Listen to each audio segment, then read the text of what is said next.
What's going on, everybody? I am back. Episode number 148 of the Club and Sub podcast. My co host, Danny Lags, has to work late today. Couldn't find a replacement in time, so I'm going to run the show alone.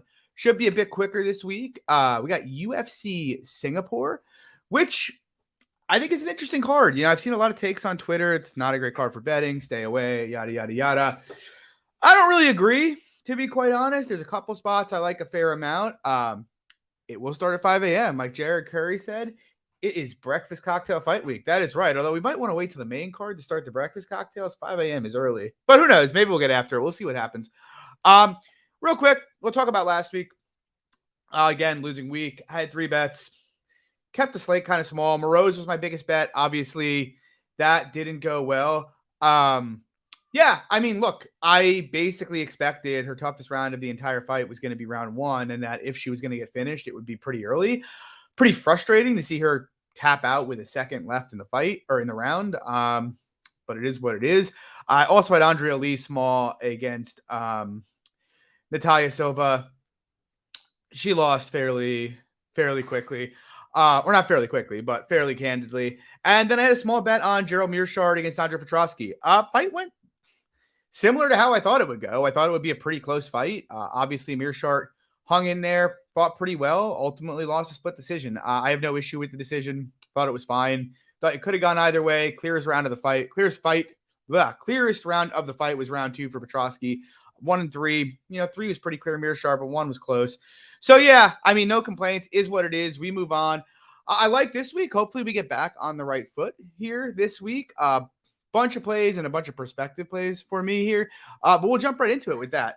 First fight of the night, Sungwoo Choi. He's taking on Jarno Aarons. Current price, Choi down to minus 151. Comeback on Aarons, plus 131. I'll probably end up making a move on Choi here. I don't really think Jarno Aarons is a UFC level fighter. He's an okay striker, but not much defense standing. I don't think he hits particularly hard. And in the grappling, there's just not much there. He's easy to take down and he's easier to hold down. In terms of this fight, I do think this is a bit of an overreaction to Choi losing. I believe it's 3 fights in a row. Yeah, he lost to Joshua Kulabau. He got knocked out by Mike Trezano, and he lost to Alex Caceres. But, I mean, the truth is, the Kulabau fight was a split decision. The Caceres fight, he was winning pretty handedly before Caceres took his back and tapped him out there. And then, the Trezano fight was a war where both guys hurt each other, and eventually he got knocked out. The thing is, those guys are all so much better than Jarno Aarons, and I'd make all of them big favorites. And the irony is, the market made Choi a favorite in all 3 of those bouts, which is pretty interesting to me. And now they're turning around and saying he should be a smaller favorite against Jarno Aarons. Well, that doesn't make a lot of sense to me. We've seen Choi mostly take care of low-level opposition. Like I said, in the striking, it could be competitive, but Choi hits a lot harder, and I don't think Aarons is nearly the threat to knock him out that Kulabau or Trezano was. And in the grappling, I know Choi's known as being a striker, but he's attempted multiple takedowns in multiple fights throughout his career. It wouldn't be, I'm not counting on it, but it wouldn't be shocking for me to see him get Aarons down and control him for extended periods here. So, yeah, I mean, just a big jump in competition for Aarons and a big step down in competition for Choi. I think the line should be a bit wider than 60% implied here. I'll probably end up taking a poke at Choi. Moving on, Na Liang, JJ Aldrich. Aldrich, once again, for her second fight in a row, chalked up to the gills. Minus 575, comeback on Liang, plus 410. Yeah, I mean, this is a pretty stupid fight. I mean, whatever. Na Liang, everybody I think knows the drill at this point. She is going to either come out there, take you out, and finish in the first round, or more likely she's going to get finished. She is a powerful woman who is explosive, hits relatively hard on the feet, aggressive submission grappler, but she has no gas tank. She comes out 100 miles an hour. She has no defense, and she might be fragile. And so the question is, can she put Aldrich in danger early in this fight? And I mean, she could. I think you could make a case for her finishing Aldrich in round 1, but I don't really see, I think Aldrich could finish her in round one. And obviously, knowing Liang's history, it's really hard to imagine her winning an extended fight here. And Aldrich just hasn't been finished off in her career. I mean, Erin Blanchfield was the last time. I actually think if you wanted to take a poke on something here, I don't think Aldrich ITB is bad at all. I mean, minus 145 for a minus 510 against a woman who has, if I'm not mistaken, never made it to a decision here. I think that's an interesting look. But yeah, I mean, I'm not betting it. Aldrich should be fine, but Liang will probably make sure fireworks happen for the first 2 to 3 minutes of this fight. Moving on though, Billy Goff, Yusaku Kinoshita. I have a small play on Goff, like plus 130. I think the line is trending towards right now. I made it about a pick 'em.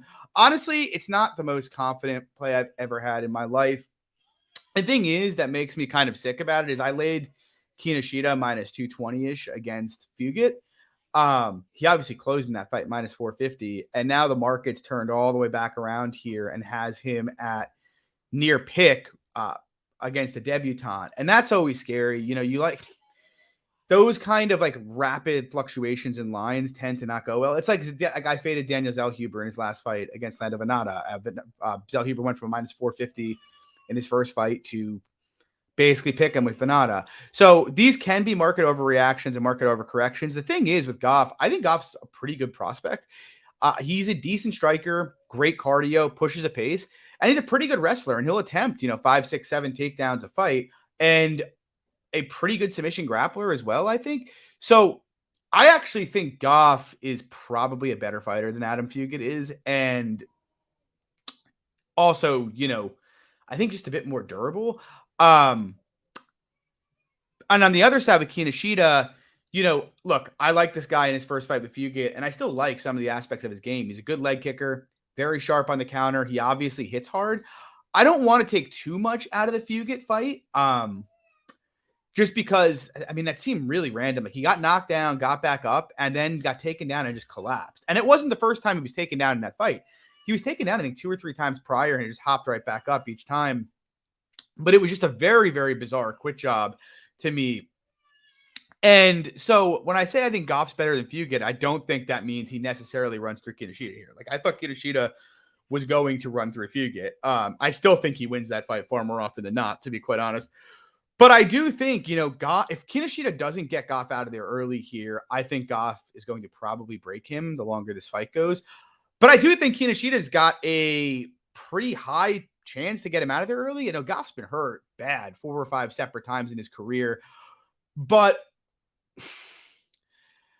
he has great recoverability and the guy just doesn't stop coming. So like, I feel like you have to set, like for Kinoshita to be a favorite, you really got to put KO1 at like a very, very high number here. And I'm just not sure I can get there. I think Goff's fought regionally and a better level of competition than Kinoshita has. Goff's fought, he's beaten a better level of competition than Kinoshita has. So yeah, I mean, I think pick to slight favorite Goff is fine. But yeah, I mean, it's a tricky spot. And if Kinoshita just sparks him like right off the bat here, I wouldn't be shocked by that either. Moving on, Chan Sung, Rolando Bedoya. I've seen a lot of Twitter love for Rolando Bedoya, and he's currently priced at minus 310. Comeback on Song plus 260. I'm kind of tempted to bet Song, not to fade Twitter, though, that's never the worst strategy in the world. But I do think it's kind of weird where the market consensus going into the Chaos fight was this guy's a bum. Chaos is going to chew him up. Like go back and watch all the podcasts from that week. Everybody who talked about this fight on Twitter, easy work for Chaos. Then Bedoya comes out and kind of outperforms his expectations. And now the market is turning around saying, okay, he should be minus 300 against a guy with 8+ fights in the UFC. And surface level, I kind of get it. Like I will say Bedoya did look like he had, much better durability than I expected in this fight. Or in that fight, he ate a couple of really hard shots from Chaos Williams, but at the same time, Williams isn't that good. And I mean, it was just a slug him out brawl that he didn't go down in. I didn't see anything from Bedoya that said high level fighter, he's going to go out there, easily win this fight. I'm not a huge fan of Chan Sung, which is why I'm not sure if I'm going to bet him. I don't think his game's great, but he hits very hard. He has a pretty decent get up game. If you take him down, he's tough to grapple.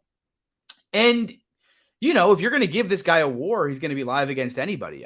In addition to which, they're fighting in Asia here. So obviously the time difference, I do think matters. And we can get into that a bit more. It was actually another consideration for the Kinoshita fight is there is a huge time difference there.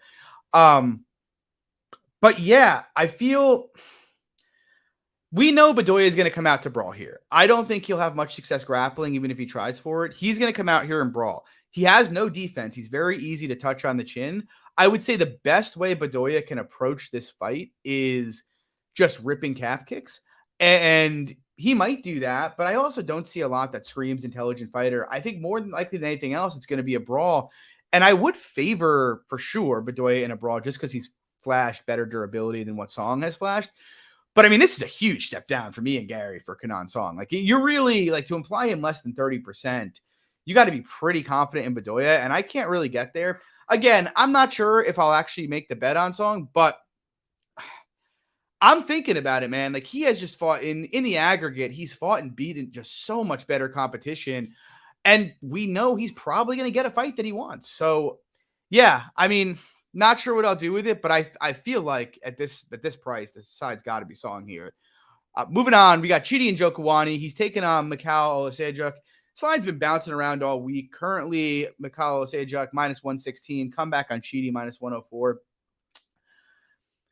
My instinct is that Mikhail should probably be fine here. I think he's got much better cardio. He hits the body hard and tends to push like a fairly heavy pace. I also think he's probably got a little bit more pop in his hands than what Chidi's got. With that said, I do think, there are some theoretical challenges Chidi could pose. In particular, Chidi's a much better kicker than he is. He's probably a better clinch fighter than Mikhail is. And if Chidi ever gets the top position here, Chidi's a black belt and Mikhail's got really nothing off his back. Like, Chidi getting on top absolutely wrecks Mikhail in this fight. Luke chiming in with the over 1.5. I actually like that call a fair amount. But I don't really trust Chidi to wrestle. Like, I don't think there's any reason you can trust him to. Plus, from what we've seen of Chidi's cardio, if he actually did come out here with a wrestling heavy game plan, I would not be confident that holds up down the stretch of this fight. So, I mean, ultimately, I do favor Mikhail here. I think he's got the tools to win, but the diversity of skills favors Chidi a fair amount. And so, I don't know. That's not really something I really want to get in front of. Like, if Mikhail went dog, I'd consider it, but I think, slightly Mikhail's probably fine. It's just very hard for me to draw a lot of passion behind this fight. Biggerich, I feel similarly about the next fight here. We got Toshiomi Kazama taking on Garrett Armfield. Armfield minus 160. Comeback on Kazama plus 140.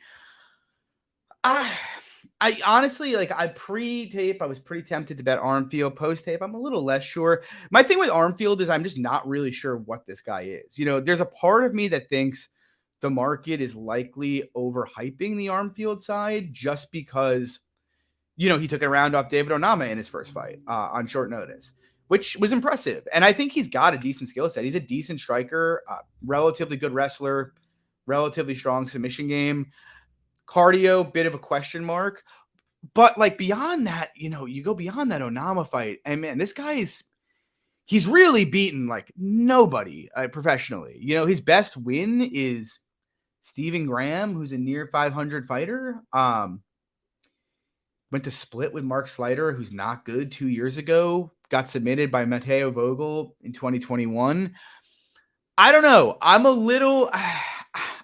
don't think he's fraudulent. I think he's got decent skills, but I also think that one good round against Onama has the market a bit higher on Armfield than it might otherwise be. On the Kazama side, again, I don't know what to make of this guy. Similar feelings. He seems to have a fairly slick jiu-jitsu game. I don't think he's the best striker in the world, but he tends to do a good job in most fights of kind of forcing the game into the realm he wants to be in. And he's got decent cardio. But again, like Kazama or like Armfield, he's beaten really no one of any consequence outside of his road to UFC opponents. So I'm having a tough time making sense of either of them. My gut feeling is, trust the American that can wrestle more than, the Asian jiu-jitsu guy. Just in general, that tends to usually work out fairly well. And I mean, that was a poor joke and in poor taste, but it is true. Armfield comes from a wrestling background and he's taking on Kazama, who does not, who's just a jiu-jitsu guy. I do think Armfield conceivably could just get Kazama down here and pretty much top time him. I don't know, though. Don't feel strongly about it. I think the line is probably fine just on the Armfield wrestling equity and strike and probably being the better striker, but I don't really want to get involved. Moving on, do have a bet here, though. We got Lukas Brzezinski taking on Waldo Cortez Acosta. Cortez Acosta currently favored at minus 224. Brzezinski comeback is plus 189. I have him at a bit of a better price than this, but I don't think this is horrible. I'm small on Brzezinski here. I faded. This is the third time I think I'm fading Acosta. I believe I bet Jared Vandera against him, and I bet Marcos de Lima against him. Obviously went 1-1 in those fights, but it's funny because there are aspects of Acosta's game I like, and I even like for him in this spot. The guy's a heavyweight with a stiff jab who pushes a high pace and has pretty good cardio for and I believe that's about the Liang fight, but who has pretty good cardio, very good cardio for heavyweight, actually. We've seen him land some like big numbers in heavyweight fights, and I love to see that. And conversely, on the other side, you've got Lukas Brzezinski, who is kind of known for not having the best gas tank ever. And so from that perspective, it's like, well, yeah, I mean, you can understand why Cortez Acosta is a favorite. The other side of that is, though, I think Brzezinski is kind of getting like a bit disrespected by the market here. You go back 2 fights ago, Martin Buday is turns out the guy might be one of the better heavyweights we have in the UFC, like probably a top 10 to 15 guy. And Brzezinski, I mean, flat out got robbed against him, if we're being honest. He went out there, put on an absolutely crazy pace in that fight, and he did slow down in that fight, but even after slowing down, was continuing to throw volume and land. He landed 110 significant strikes in that fight himself. We saw him grapple a fair bit on Contender Series and ultimately find a submission there. And so I look at this fight, it's like, yes, I trust the cardio of Waldo Cortez Acosta more than I trust, the cardio of Brzezinski for sure. I think his output's probably a bit more reliable, but at the end of the day, it's a heavyweight fight. Cortez Acosta won't check kicks. We've seen that over and over. And Brzezinski did kick Buday a fair amount. He is a fairly bad grappler if you get him down. And we've seen Brzezinski grapple before as well. And even if it's standing, it's really just you have a guy in Acosta who's going to try to push a pace, but he's fighting a guy who we've seen keep a pace at distance in the past himself. So I look at it and I think the cardio dynamics enough to favor Cortez Acosta, but it's really hard to get past minus 150 on Cortez Acosta, especially since he's a heavyweight who, to me, doesn't seem like he has much power. So it's like he's relying almost completely on just out-voluming his opponent. But if Brzezinski matches his volume, you're talking about a very, very close fight. I think Brzezinski's the side here. I like him small in this spot. Moving on, though, we got Junior Tafa, currently minus 142, taking on Parker Porter, currently plus 122. I bet Porter fairly big. I think I have 2.5 units on him here. I sort of feel if Junior Tafa or if Justin Tafa hadn't knocked out Parker Porter, this line wouldn't be where it is. I really sort of think that, because otherwise it doesn't make a lot of sense to me. I think Junior Tafa, look, he came from a Glory kickboxing background, so some people were excited about him. But the guy's got tons of holes in his game. His best, as Jared Curry says here, it's time to lose more money on Parker Porter's sub. But Tafa's got a load of holes in his game. He doesn't have good defense at all. Even in Glory, he didn't have particularly good defense. He has absolutely terrible cardio, and he might legitimately be the worst bottom game in the UFC. You go back to that fight with Muhammad Usman. I bet Usman in that fight, but I was expecting the fight to be a lot cleaner. Usman just is really, really not good. But, I mean, Usman was dead gassed out 3.5 minutes in, and he just got on top of him in round 2, and Tafa just didn't go anywhere. He wasn't doing the right things. Luke said it here. Tafa's jiu-jitsu legitimately looked like white belt stuff. And I do not think Muhammad Usman's a very good grappler. He literally just sat there in half guard. No effort to make space. No effort to grab an underhook. Literally just nothing. He got stuck there. And then round 3, the same exact thing happened. And so I look at that. Tafa was dead gassed out at the end of round 3, despite mostly spending most of that fight just on bottom, not even really working that hard. He is a hard hitter. but he's very easy to hit himself. And so with Porter, it's like, yes, Porter can be KO'd. We've seen that happen multiple times. He does tend to get very, very aggressive coming into the pocket, and he'll leave himself wide open for counters. But I don't think Tafa is the best counter striker in the world. But he'll have opportunities to hit him on the feet. But if he doesn't KO him early here, like I'd expect Porter to put out a lot more pace than he does. I know Porter's cardio is going to hold up better than Tafa's. And while I've seen people say, well, Usman is a better wrestler than Porter. And in a vacuum, that's probably true. If they put singlets on, Usman would assuredly just maul Porter. The thing is, look at the takedowns Usman was trying to get that fight. He was basically just so tired. He was just kind of clinching up and trying to trip him for double underhooks. If you go and watch Porter Badeau, I really think if he just like switches from a double to a single the way he was doing against Badeau, that Toph is just going to keel over. I mean, I've seen this guy's regional fights before the Usman fight. He has no balance at all. And if Porter gets on top of him, he's going to absolutely maul him. To me, it's like the two big considerations why I'm not max betting this are he's 38 years old. It's a real consideration. And look, the guy can be cracked and put out. We've seen it before. It could happen here. Tafa could definitely put him out. But minute to minute, this is all Porter. Like, I'd make Porter in a decision legitimately like minus 400 in that kind of fight. And I really can't get to Tafa being higher than like 30% to KO him. And I say 30% specifically because if this was a case, I saw some people reference Tafa carrying power late into the Usman fight. But I actually don't think he was carrying that much power. Usman was just dead gas. And if you watch Muhammad Usman and also Kamaru, by the way, when they take shots, they just react horribly to them. I don't think Tafa had that much left in the shots late in that fight. I feel like the chances of him KOing Porter go pretty much they don't go to zero, obviously, but I think they dive pretty far. To me, it's an IQ test for Porter. That's really what it is. If he takes the path of least resistance, he should absolutely maul. I think he should be a favorite here. And yeah, I mean, like Luke says, this really comes down to, had Usman had any urgency on top, he easily would have finished Tafa in that fight. Porter does have urgency. Go watch him against Badeau. If he gets on top of Tafa, he is going to hurt him. And like Jared Curry just says, yeah, he's got an ass that won't quit, but his chin will. That's a correct take. But again, I really think if people, like the market is like, oh, Justin Tafa one-shot KO'd him, his brother's going to do the same. But I actually think Justin Tafa's got much faster hands and a much better counter game than Junior Tafa. So I don't know. We'll see what happens. But like he's got like 3x the fights. He's beaten much, much better guys and just generally fought better guys. Like I do not care. Like nothing about Junior Tafa in his fight with Muhammad Usman or even his regional fights screamed elite technical striker. I know he was a glory guy, but if you even go back to his glory fights, he got a bunch of wins against low-level guys. Every time this guy stepped up, he got clowned. So yeah, I mean, I think it's Porter season here. I have 2.5 units on him. And yeah, we might hit the Porter sub. We'll see. Moving on, very, very, very compelling fight here. We got Erin Blanchfield taking on Taila Santos. Currently, Blanchfield's minus 142. Comeback on Santos plus 122. I got to be honest, I do not know really what to make of this fight. My initial instinct when it was booked, both this time and the last time, was Santos is a dog, has to be a bet. She's just so much more proven.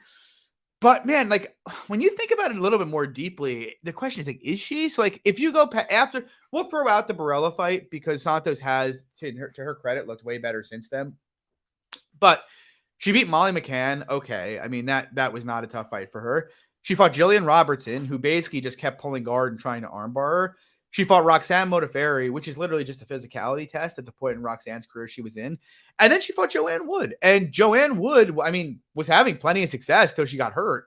The point that I'm illustrating is none of those are particularly great looks at the points in the careers where those women are. Now, obviously, the Shevchenko fight is a great look. She went to a split decision with Valentina Shevchenko. You could make a case she won that fight.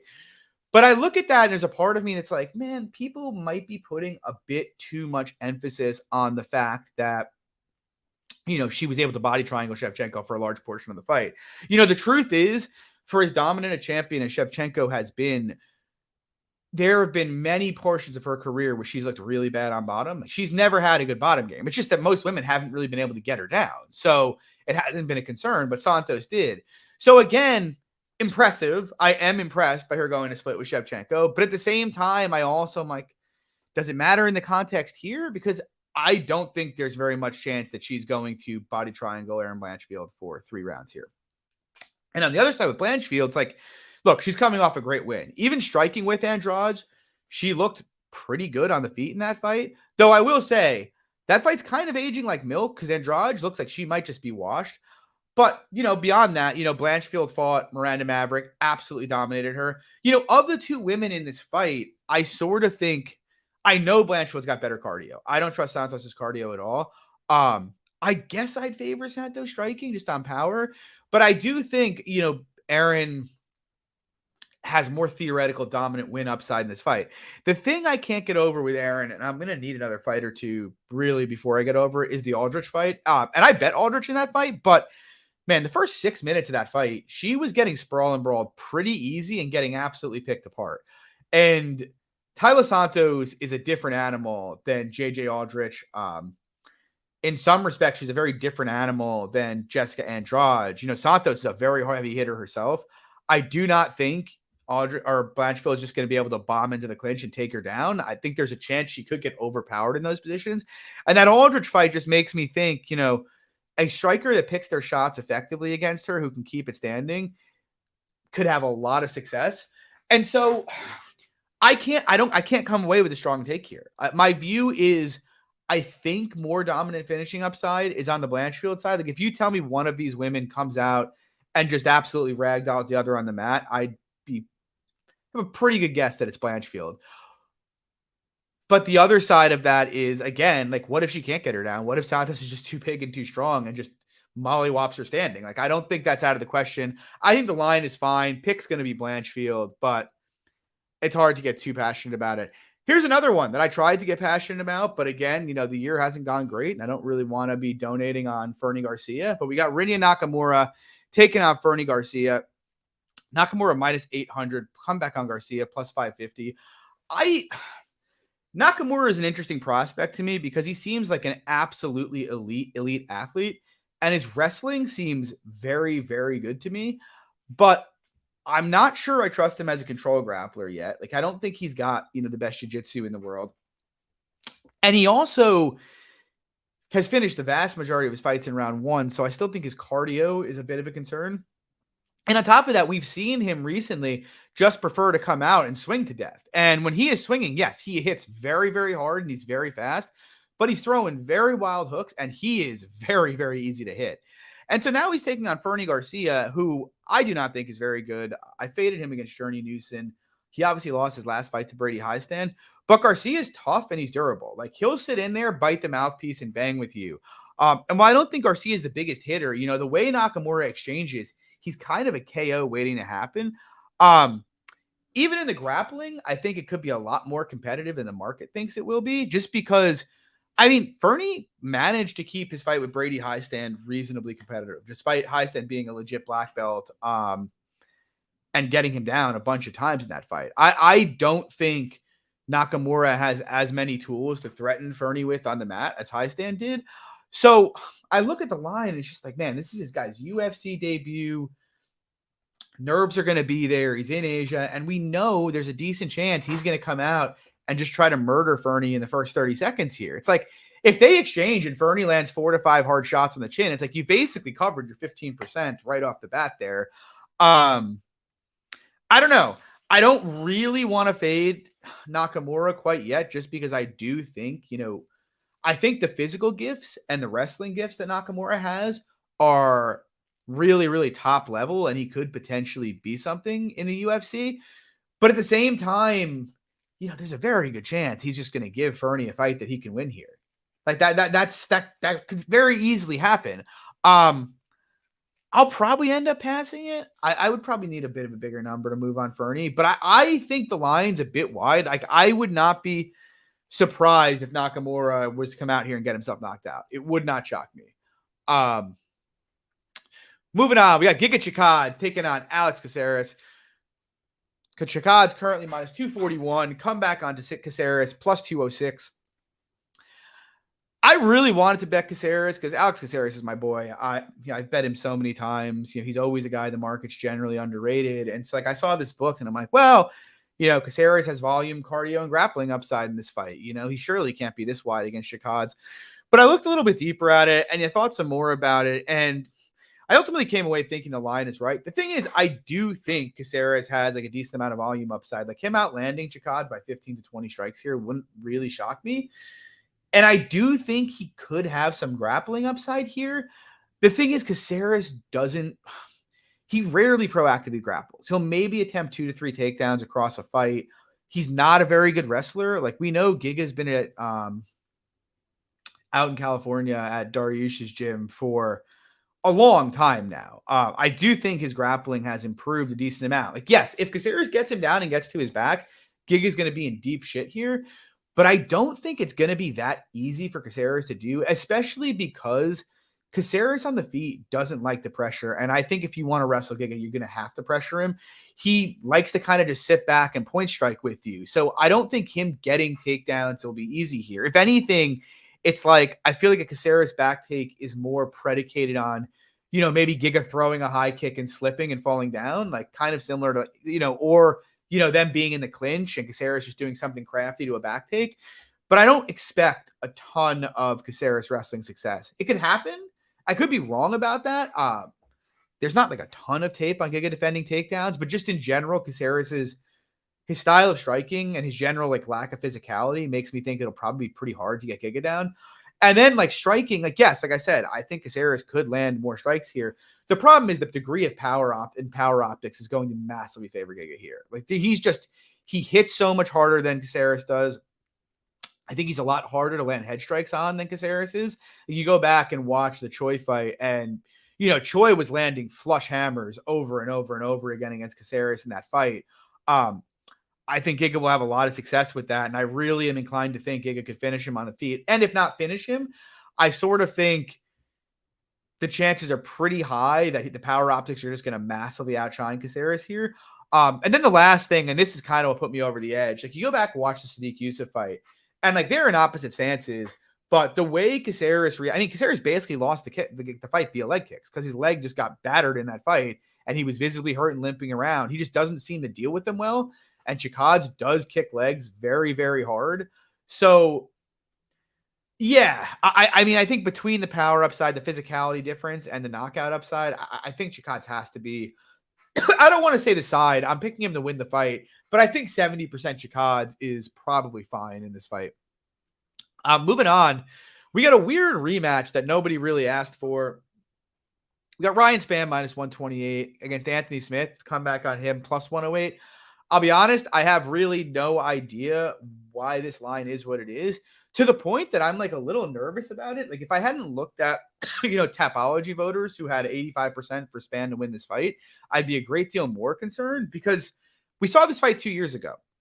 Smith kicked the ever-loving shit out of Spann. He hurt him twice on the feet and eventually submitted him on the ground. What's changed in the time since is Spann obviously, he guillotined Kudalaba in a fight, by the way, that he was getting dominated in prior to the guillotine. He KO'd Dom Reyes with a jab, and then he kind of just got mauled by Nikita Krylov. And so you look at the Smith side, and I think this is where it's coming from because the narrative about Anthony Smith seems to be that Anthony Smith is washed. His last 2 wins or fights since that fight with Spann were Magomed Ankalaev, in a fight that, by the way, Smith looked okay in round 1 but ended up breaking his leg from leg kicks in it and obviously succumbed in round 2. And then the Johnny Walker fight, last fight, which I can understand why people are taking, that away from it. But like rewatching the Walker fight, I don't think Smith looked as bad as people think he did. Early on in the fight, he was being somewhat aggressive. He was trying to close distance. He was throwing. He was landing a fair amount for the first 7 or 8 minutes. But at some point towards the end of round 1, Walker started landing like pretty flush counters. Like he wobbled him one time on a counter. And you could see Smith kind of got spooked by it because he was bombing in kind of blind.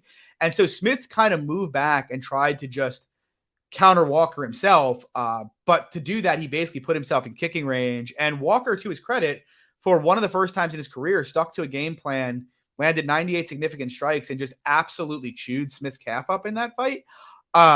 to the point that Smith almost got finished down the stretch. It was a pretty ugly look down the stretch of that fight, but I felt as if it wasn't because Smith is completely washed so much as, first of all, Walker's 6'7" with a big reach advantage over Smith. So the fact that Walker, for the first time in his career, actually learned how to measure distance and counter caused Smith a whole load of issues there. He just couldn't get inside on him. And so he ended up stuck in a range where the worst thing Smith has, the worst part of Smith's game is his ability to deal with calf kicks. He just doesn't deal with them very well. We saw, obviously, Ankalaev broke his leg. We saw him struggle with them badly against Alexander Rikic, and obviously in the Walker fight. So, it was a brilliant game plan by Walker, and I honestly kind of think that had more to do with Smith looking so bad than Smith, really being done. Like, go rewatch the first 8 minutes of that fight. He is trying to pull the trigger a lot there. He's just having trouble closing distance. Now he's fighting Spann, who's also a giant. But the thing with Ryan Spann is, Ryan Spann, he's got some great physical attributes. He obviously hits very, very hard. But I just do not think Ryan Spann is that good. Like, I think Ryan Spann, he's obviously won a couple of, he's got a couple good wins via, knocking guys out early or guillotining them early. But this is also a guy who almost lost a split decision to Sam Alvey at 40. Every time pretty much a fight goes past, 4 minutes or he faces any kind of adversity, he quits. And then you look at his actual game, and his entire striking is basically a 1-2. That's it. My biggest concern going into tape here was, what if Spann just rips leg kicks? Like, Smith looked really uncomfortable with them his last 2 fights. Fun fact, Ryan Spann has thrown two leg kicks in his entire UFC career. This guy just doesn't kick calves ever. Could he go grapple Smith? Maybe he could have some success there. Like, I think he could have takedowns. He tried to in their last fight, but we saw Smith out grapple him there. And that's the thing. Smith's game, Spann's game, his cardio is horrendous. If he comes out here trying to grapple Smith, he's probably going to gas out and get finished. On the feet, like I said, all he's really got is a 1-2. He's defensively very, very vulnerable and very open to countering, which Smith likes to do. He's very open to leg kicks himself. And frankly, I think he's pretty fragile on the feet. Like, of the two, I think Smith is much, much more durable when it comes to head strikes. So I look at it, and yeah, Ryan Spann could knock out Anthony Smith in the first round here. Smith's 35 years old. Him getting KO'd by Spann wouldn't be a shocking outcome. Spann's a big hitter. He could KO most guys. But Anthony Smith already finished this guy in the first round. He could knock him out. He could submit him again. And in the event this fight gets extended, I feel like Spann is very reliable to just, go rewatch the Alvey fight. It was years ago, but we've seen the same kind of behavior. Spann just starts to wilt when time goes by. He made all those comments after he knocked Reyes out in a minute with a jab about, he's training full time. Go watch the Krylov fight. As soon as Krylov got reverse position, about 3 minutes into that fight and got on top of him, you could just see Spann just kind of melt and quit in that fight. It was like one of the softest taps I've ever seen. The guy just doesn't tend to like to hang around when things get tough. And Anthony Smith is a guy who's a dog who's going to keep pushing it. So, I think Smith has many more skill advantages than Spann. Yes, Spann's a bigger hitter. He's a bit longer. He's not going to kick Smith's leg. Smith's got way better cardio. Like, if you were to design a fighter that, for me to put Anthony Smith against, it's someone that has no defense standing, is fragile, won't kick legs, and tends to be a gassy quitter. Like, that's literally the perfect fighter to design for Anthony Smith. So, yeah, maybe he comes out here and gets knocked out in the first round. It could happen. But I think he's the much better fighter, clearly. I am not really buying into the wash narrative. Maybe he is. We'll see. But personally, I feel like minus 200 Smith, or minus 150 at least, makes a lot more sense than where this line is right now. I have about 4 units on Smith here. Yeah, we went to the well with 4 units last week on Marina Moroz, but rolling it back into Anthony Smith, plus 125. I think plus money on Smith is great.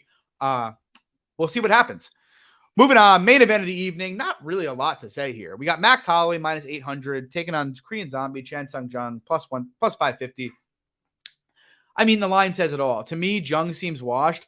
And I've seen some people say Holloway looks like he's regressing a bit. And maybe he is.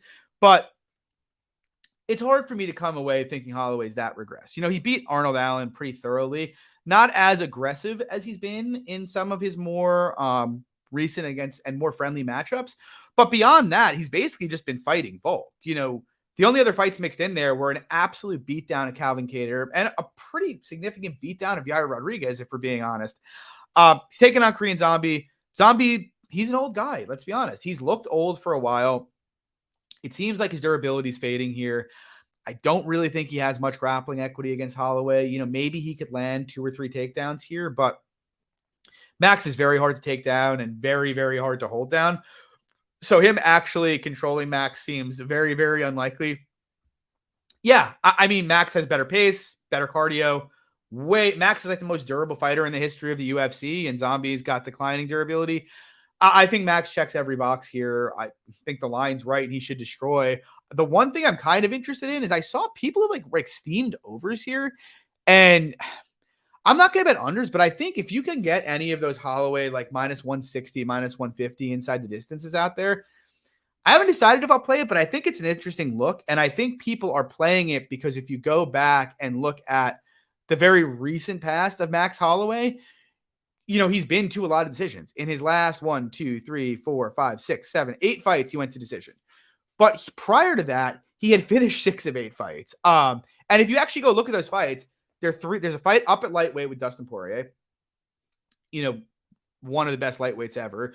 3 fights with Alexander Volkanovski, maybe the best ever. An absolute shit kicking of Calvin Kattar, where Calvin Kattar just proved he might be the most durable fighter ever. Same thing with Yair Rodriguez. Like, I feel pretty sure if he puts anywhere near the kind of output or beating on Zombie that he put on Rodriguez, Kattar, and Ortega, all of whom I would say are probably better than Korean Zombie at this point in his career, he's probably going to finish him. I just don't think Zombie can hold up under it. Again, haven't decided if I'll bet it yet, but I do think it's an interesting look. And it's also like minus 800. That's like 89% implied. Can you really be minus 800 and only like 60% to finish? Like, that sounds kind of crazy to me. Yeah, so I think Max ITD is kind of interesting, but not passionate about it. I think Max is going to destroy, though, and I'll predict Max to finish him in like 3, 4, or 5, somewhere in there. But yeah, guys, that'll do it. Interesting card, 5 a.m. Be up for it. We'll be back next week. We got another card next week, and I believe it is UFC France, which is an interesting card itself. 7 p.m. Eastern. Lags will be back in the co-pilot seat with me. Guys, if you like the show, please drop a like, subscribe, comment for the algorithm, share the show. It helps us out. We would really, really appreciate it. And good luck this weekend. If you're following, hopefully we win. If you're fading, you've been having a great year this year, but it's going to turn at some point. Good luck, everybody. Thanks for coming out. Really appreciate it. See y'all soon. Peace.